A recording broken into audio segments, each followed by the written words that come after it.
राधे राधे, जय श्री कृष्णा। आज की कथा में आप सभी भक्तों का हार्दिक स्वागत है। भगवान श्री कृष्ण और श्रीमती राधा रानी की कृपा सदैव आप पर और आपके समस्त परिवार पर बनी रहे। दोस्तों, आज आप सुनेंगे माघ मास की कथा का 18वां अध्याय। विष्णु जी का ध्यान करके उन्हें प्रणाम करके आज की कथा का प्रारंभ करते हैं। श्री व्यास जी के परम बुद्धिमान शिष्य लोमस हर्षण जी ने अपने एकांत में बैठे हुए पुत्र उग्र शरावा नामक सूत से कहा कि बेटा, तुम ऋषियों के आश्रमों पर जाओ और उनके पूछने पर संपूर्ण धर्मों का वर्णन करो। तुमने मुझसे जो कुछ भी संक्षेप से सुना है वह उन्हें विस्तार पूर्वक सुनाओ। मैंने महर्षि वेद व्यास जी के मुख से समस्त पुराणों का ज्ञान प्राप्त किया है और वह सब तुम्हें बता दिया है। अतः अब तुम मुनियों के समक्ष जाकर उसका विस्तार पूर्वक वर्णन करो। प्रयाग में कुछ महर्षियों ने, जो कि उत्तम कुलों में उत्पन्न हुए थे, साक्षात भगवान से प्रश्न किया था। वे यज्ञ करने के योग्य किसी प्रदेश को जानना चाहते थे। भगवान नारायण ही सबके हितैषी हैं और वे धर्मानुसार स्थान की प्राप्ति होती है। यह धर्मक चक्र यहाँ से जा रहा है और जाते जाते जिस स्थान पर इसकी नैमी जर्ण शरण होकर गिर पड़े उसी को पुण्यमय प्रदेश समझना। उन सभी महर्षियों से ऐसा कहकर भगवान अंतर्ध्यान हो गए और वह धर्म चक्र नैमिषारण के गंगावत नामक स्थान पर गिरा। तब ऋषियों ने निम्न शरण होने के कारण उस स्थान का नाम नेमिष रखा और नैमिष रहने में दीर्घ काल तक चालू रहने वाले यज्ञों का अनुष्ठान आरंभ कर दिया। वहीं तुम भी जाओ और ऋषियों के पूछने पर उनके धर्म विषय संचय का निवारण करो। तदंतर ज्ञानी उग्र श्रवा पिता की आज्ञा को मानकर उन्हीं मुनीश्वर के पास गए तथा उनके चरण पकड़कर और उनके हाथ जोड़कर प्रणाम किया। सूत जी बड़े बुद्धिमान थे। उन्होंने अपनी नम्रता और प्रणाम आदि के द्वारा महर्षि को संतुष्ट किया। वे यज्ञ में भाग लेने वाले महर्षि भी सदस्यों सहित बहुत प्रसन्न हुए तथा सब ने एकत्रित होकर सूत जी का यथा योग्य आदर सत्कार किया। ऋषि बोले, देवताओं के समान तेजस्वी हे सूत जी, आप कैसे और किस देश से यहाँ आए हैं?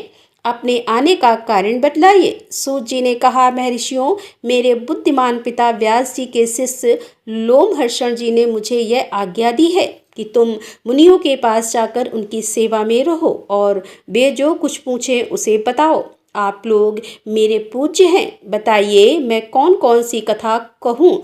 पुराण, इतिहास अथवा भिन्न भिन्न प्रकार के धर्म जो आज्ञा दीजिए वही सुनाऊं। सूत जी का यह मधुर वचन सुनकर वे श्रेष्ठ महर्षि बहुत प्रसन्न हुए। अत्यंत विश्वसनीय विद्वान लोमहर्षण पुत्र उग्र शवा को उपस्थित देखकर उनके हृदय में पुराण सुनने की इच्छा जागृत हुई। उस यज्ञ में यजमान थे महर्षि शौनक, जो संपूर्ण शास्त्रों के विशेषज्ञ, मेधावी तथा वेद के विज्ञान में अरणक भाग के आचार्य थे। वे सब महर्षियों के साथ श्रद्धा का आश्रय लेकर धर्म सुनने की इच्छा से बोले। शौनक जी ने कहा कि महाबुद्धिमान सूत जी, आपने इतिहास और पुराणों का ज्ञान प्राप्त करने के लिए ब्रह्म ज्ञानियों में श्रेष्ठ भगवान व्यास जी की भलीभांति आराधना की है। उनकी पुराण विषयक श्रेष्ठ बुद्धि से आपने अच्छी तरह लाभ उठाया है। हे महामते, यहाँ जो यह श्रेष्ठ विद्वान विराजमान है, इनका पूरा मन पुराण में लग रहा है। यह पुराण सुनना चाहते हैं, अतः आप इन्हें पुराण सुनाने की ही कृपा करें।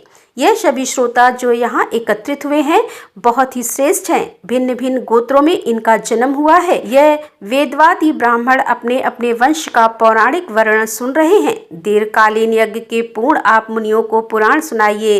हे महाप्राज्ञ, आप इन सब लोगों से पद्म पुराण की कथा कहिए। पद्म की उत्पत्ति कैसे हुई, उससे ब्रह्मा जी का आविर्भाव किस प्रकार हुआ तथा ब्रह्मा जी ने किस तरह जगत की सृष्टि की, यह सब बातें इन्हें बताइए। उनके इस प्रकार पूछने पर लोमस हर्षण कुमार सूत जी ने सुंदर वाणी में सूक्ष्म अर्थ से भरा हुआ न्याय युक्त वचन कहा। महर्षियों, आप लोगों ने जो मुझे पुराण सुनाने की आज्ञा दी है, इससे मुझे बड़ी प्रसन्नता हुई है।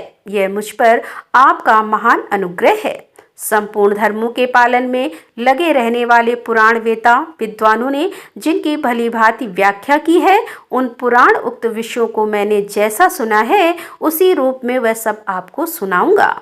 सत्य पुरुष की दृष्टि में सूत जाति का सनातन धर्म यही है कि वह देवताओं, ऋषियों तथा अमित तेजस्वी राजाओं की वंश परंपरा को धारण करे, उसे याद रखे तथा इतिहास और पुराणों में जिन ब्रह्मवादिनी कुमार राजा पृथ्वी का यज्ञ हो रहा था, उस समय सूत और मांगत ने पहल उन महाराज की स्तुति की थी। उस स्तुति से संतुष्ट होकर महात्मा पृथु ने उन दोनों को वरदान दिया। वरदान में उनको सूत को नामक देश और मागध को मगध राज्य का प्रदान किया। क्षत्रिय के वीर और ब्राह्मणी के गर्भ से जिसका जन्म होता है वह सूत कहलाता है। ब्राह्मणों ने मुझे पुराण सुनाने का अधिकार दिया है और आपने धर्म का विचार करके ही मुझसे पुराणों की बातें पूछी हैं। इसीलिए इस भूमंडल में जो सबसे उत्तम एवं ऋषियों द्वारा सम्मानित पद्म पुराण है, उसकी कथा आरंभ करता हूँ। श्री कृष्ण के द्वयापन व्यास जी साक्षात भगवान नारायण के स्वरूप हैं। वे ब्रह्मादि सर्वज्ञ, संपूर्ण लोकों में पूजित तथा अत्यंत तेजस्वी हैं। उन्हीं से प्रकट हुए पुराणों को मैंने अपने पिताजी के पास रहकर अध्ययन किया। पुराण सब शास्त्रों के पहले से विद्यमान है। ब्रह्मा जी ने कल्प के आदि में सबसे पहले पुराणों का ही स्मरण किया था। पुराण त्रिवर्ण अर्थ और काम के साधक एवं परम पवित्र हैं। उनकी रचना 100 करोड़ श्लोकों में हुई है। समय के अनुसार इतने बड़े पुराणों का श्रवण और पठन असंभव देखकर स्वयं भगवान उनका संक्षेप करने के लिए प्रत्येक द्वापर युग में व्यास रूप से अवतार लेते हैं और पुराणों को 18 भागों में बांटकर उन्हें 4 लाख श्लोक में ही सीमित कर देते हैं। पुराणों का यह संक्षिप्त संस्करण ही इस भूमंडल में प्रकाशित होता है। देवलोकों में आज भी 100 करोड़ श्लोकों का विस्तृत पुराण मौजूद है। अब मैं परम पवित्र पद्म पुराण का वर्णन आरंभ करता हूँ। उसमें 5 खंड और 55,000 श्लोक हैं। पद्म पुराण में सबसे पहले सृष्टि खंड है, उसके बाद भूमि खंड आता है, फिर स्वर्ग खंड और उसके पश्चात पाताल खंड है। तनत परम उत्तर खंड का वर्णन आया है। इतना ही पद्म पुराण है। भगवान की नाभि से जो महान पद अर्थात कमल प्रकट हुआ था, जिससे इस जगत की उत्पत्ति हुई है और उसी के वृतांत का आश्रय लेकर यह पुराण प्रकट हुआ है, इसीलिए इसे पद्म पुराण कहते हैं। यह पुराण स्वभाव से ही निर्मल है। उस पर भी उसमें श्री विष्णु भगवान के महात्म्य का वर्णन किया गया है और इस कारण इसकी निर्मलता और भी बढ़ गई है। देवादिदेव भगवान विष्णु ने पूर्व काल में ब्रह्मा जी के प्रति जिसका उपदेश किया था तथा ब्रह्मा जी ने जिसे अपने पुत्र मरीच को सुनाया था, वही यह पद्म पुराण है। ब्रह्मा जी ने ही इसे इस जगत में प्रचलित किया है। सूत जी कहते हैं कि हे महर्षियों, जो सृष्टि रूप मूल प्रकृति के ज्ञाता तथा भावात्मक पदार्थों के दृष्टा हैं, जिन्होंने इस लोक की रचना की है, जो लोक तत्व के ज्ञाता तथा योग वेता हैं, जिन्होंने यज्ञ का आश्रय लेकर संपूर्ण चराचर जीवों की सृष्टि की है और जो समस्त भूतों तथा अखिल विश्व के स्वामी हैं, उन सच्चिदानंद परमेश्वर को मैं नमस्कार करता हूँ। फिर ब्रह्मा, महादेव, इंद्र, अन्य लोकपाल तथा सूर्यदेव को एकाग्र चित्त से नमस्कार करके ब्रह्मा स्वरूप वेद व्यास जी को प्रणाम करता हूँ। उन्हीं से इस पुराण विद्या को प्राप्त करके मैं आपके समक्ष प्रकाशित करता हूँ। जो नित्य सत्स्वरूप अव्यक्त एवं सबका कारण है, वह ब्रह्मा ही मतत्व से लेकर विशेष पर्यंत विशाल ब्रह्मांड की सृष्टि करता है।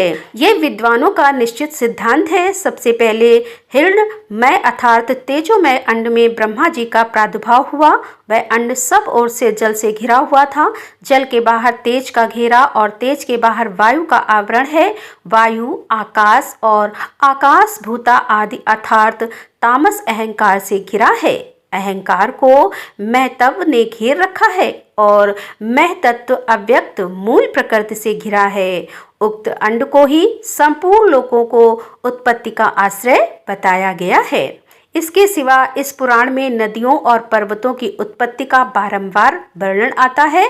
मनमत और कल्पों का भी संक्षेप में वर्णन है। पूर्व काल में ब्रह्मा जी ने महात्मा पुलस्त्य को इस पुराण का उपदेश दिया था। फिर कुलहस्त ने इसे गंगा द्वार अर्थात हरिद्वार में भीष्म जी को भी सुनाया था। इस पुराण का पठन, श्रवण तथा विशेषता स्मरण धन, यश और आयु को बढ़ाने वाला एवं संपूर्ण पापों का नाश करने वाला है। जो द्विज अंगों और उपनिषदों सहित चारों वेदों का ज्ञान रखता है, उसकी अपेक्षा वह अधिक विद्वान है जो केवल इस पुराण का ज्ञाता है। इतिहास और पुराणों के सहारे ही वेद की व्याख्या करनी चाहिए, क्योंकि वेद अल्पज्ञ विद्वान से यह सोचकर डरता रहता है कि कहीं यह मुझ पर प्रहार न कर बैठे, अर्थ का अनर्थ ना कर बैठे। तात्पर्य यह है कि पुराणों का अध्ययन किए बिना वेदार्थ का ठीक ठीक ज्ञान ही नहीं होता। यह सुनकर ऋषियों ने सूत जी से पूछा कि हे मुने, भीष्म जी के साथ पुस्त ऋषि का समागम कैसे हुआ? पुस्त मुनि तो ब्रह्मा जी के मानस पुत्र हैं और मनुष्यों को तो उनका दर्शन होना ही दुर्लभ है। हे महाभाग्य, भीष्म जी को जिस स्थान पर और जिस प्रकार से पुलस्त्य के दर्शन हुआ वह सब हमें बताइए। इसके बाद सूत जी ने कहा कि वह आप कल की कथा में सुनेंगे और उम्मीद करती हूँ कि यह कथा आपको जरूर पसंद आई होगी। अगर आपको आज की कथा अच्छी लगी हो तो वीडियो को लाइक कीजिए और ज़्यादा से ज़्यादा इस वीडियो को अपने फैमिली फ्रेंड्स के साथ शेयर कीजिए और कमेंट बॉक्स में राधे राधे लिखना बिल्कुल मत भूलिए। तो दोस्तों, मिलते हैं इसके आगे की कथा लेकर। तब तक के लिए राधे राधे, जय श्री कृष्णा, हर हर महादेव, जय भोलेनाथ।